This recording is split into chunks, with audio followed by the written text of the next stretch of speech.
Para sahabat Fresh Juice terkasih, selamat pagi, selamat berjumpa kembali. Salam damai dalam kasih Tuhan. Hari ini 14 Februari, Selasa pekan ke-6 masa biasa. Peringatan Santo Cyrillus Pertapa dan Methodius Uskup. Juga perayaan Valentine's Day. Happy Valentine, jadilah ragi Kristus, ragi yang mempengaruhi orang untuk bertindak penuh kelembutan, penuh pengampunan dan belas kasih. Mari sejenak kita membaca perikop Injil hari ini dari Injil Markus bab 8 ayat 14 sampai dengan 21. Pada suatu hari, murid-murid Yesus lupa membawa roti. Hanya sebuah roti saja yang ada pada mereka dalam perahu. Lalu Yesus memperingatkan mereka, katanya, "Berjaga-jaga dan awaslah terhadap ragi orang Farisi dan ragi Herodes." Maka mereka berpikir-pikir dan seorang berkata kepada yang lain, "Itu dikatakannya karena kita tidak mempunyai roti." Ketika Yesus tahu apa yang mereka perbincangkan, ia berkata, "Mengapa kalian memperbincangkan soal tidak ada roti? Belum jugakah kalian memahami dan mengerti? Telah degilkah hatimu? Kalian mempunyai mata, tidakkah kalian melihat? Dan kalian mempunyai telinga, tidakkah kalian mendengar? Sudah lupakah kalian waktu aku memecah-mecahkan 5 roti untuk 5.000 orang itu, berapa bakul penuh potongan-potongan roti yang kalian kumpulkan?" Jawab mereka, 12 bakul. "Dan pada waktu 7 roti untuk 4.000 orang, berapa bakul penuh potongan-potongan roti yang kalian kumpulkan?" Jawab mereka, 7 bakul. Lalu kata Yesus kepada mereka, "Masihkah kalian belum mengerti?" Demikianlah sabda Tuhan. Terpujilah Kristus. Para sahabat, seorang novelis Katolik Inggris, Evelyn Waugh, dia suatu saat berperilaku sangat kasar di sebuah pesta makan malam di Paris. Yang mempunyai pesta, yang marah atas perilaku yang buruk itu, bertanya kepadanya, bagaimana dia bisa berlaku begitu kasar, sementara dia menganggap dirinya seorang Katolik yang taat. Evelyn menjawab, "Anda tidak tahu betapa jahatnya saya jika saya bukan seorang Katolik. Tanpa bantuan supranatural, saya hampir tidak menjadi manusia." Para sahabat, perilaku buruk senantiasa mengitari kita. Kita terus membutuhkan rahmat Allah. Kita terus harus bersatu dengan Tuhan. Dibutuhkan kepekaan untuk melihat dan mengalami rahmat Allah yang Tuhan curahkan bagi kita setiap hari. Para sahabat, dalam kisah Injil digambarkan Yesus dan ke-12 murid sedang berada di sebuah perahu menuju kota Betsaida. Persoalan muncul, mereka terlambat menyadari bahwa mereka lupa membawa roti. Hanya 1 roti pada mereka.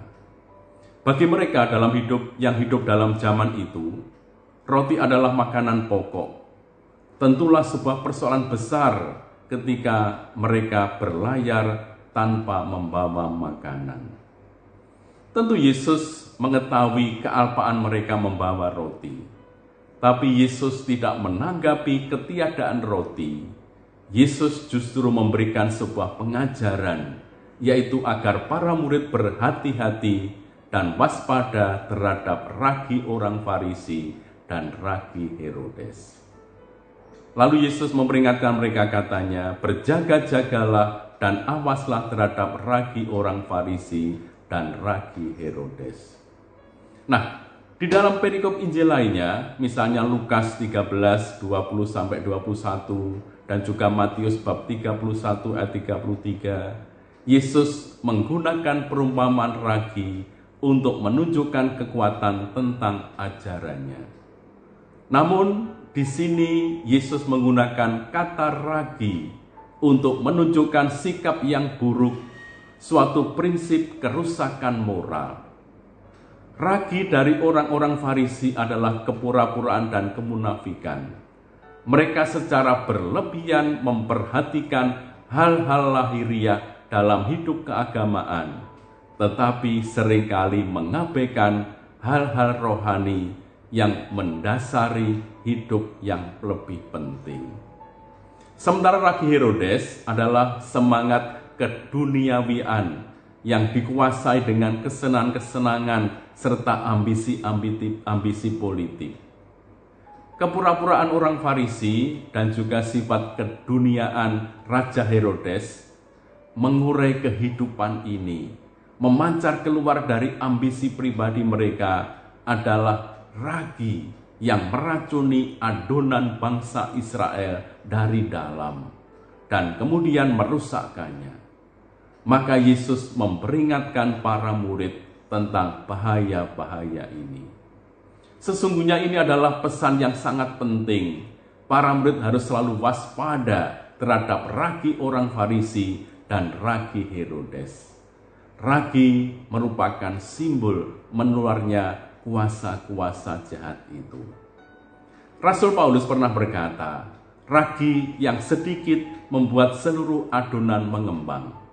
Buanglah dahulu ragi yang lama itu, yaitu ragi dosa, supaya kalian menjadi seperti adonan yang baru, bersih dari ragi dosa yang lama. Nah, ketika Yesus mengarahkan perhatian mereka pada ragi orang Farisi dan ragi Herodes, lantas bagaimana reaksi para murid? Ternyata para murid gagal untuk memahami peringatan Yesus ini.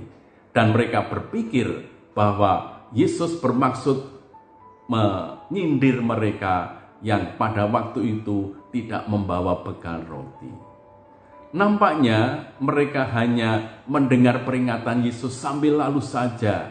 Mereka tidak sungguh-sungguh mendengarkan. Apa yang membuat mereka tidak dapat mendengarkan dengan seksama peringatan Yesus itu? Hanya karena sebenarnya masalah sepele saja. Mereka lupa membawa roti dan mereka menjadi gelisah karena hal itu. Maka Yesus menegur mereka, "Mengapa kamu memperbincangkan soal tidak ada roti? Belum jugakah kalian paham dan mengerti? Belum PKK hatimu? Kamu mempunyai mata, tidakkah kamu melihat? Dan kamu mempunyai telinga, tidakkah kamu mendengar?" Yesus menganggap para murid tidak jauh berbeda dengan orang-orang Farisi yang tidak mau berubah. Penyakit ini mengancam semua orang. Manusia melihat apa yang dilakukan Yesus, mendengar apa yang diucapkannya, namun juga tidak maju-maju dalam pemahaman pengenalan akan identitasnya. Mengapa? Sebab manusia sibuk dengan dirinya sendiri. Murid-murid sudah melihat Yesus berjalan di atas air, mempergandakan roti untuk 5.000 orang dengan sisa 12 bakul penuh, dan juga untuk 4.000 orang dengan sisa 7 bakul penuh. Tetapi mereka belum sungguh mampu menangkap siapakah dia sesungguhnya, sehingga mereka gampang gelisah karena tidak ada roti itu. Para sahabat, Yesus adalah segala-galanya. Namun dia juga tidak bisa berbuat apa-apa berhadapan dengan manusia yang terlalu sibuk dengan dirinya sendiri. Marilah kita berdoa. Tuhan Yesus, terhadap karyamu kami seringkali juga bersikap mempunyai mata tetapi tidak melihat. Bebaskanlah kami dari segala sesuatu yang membuat kami tertutup terhadap cahayamu, dan berilah kami pengertian tentang rahasia-rahasia Allah. Sebab Engkaulah Tuhan dan pengantara kami, kini dan sepanjang masa. Amin. Tuhan bersamamu dan bersama rohmu. Semoga Allah yang Maha Kuasa memberkati saudara sekalian, Bapa dan Putra dan Roh Kudus. Amin.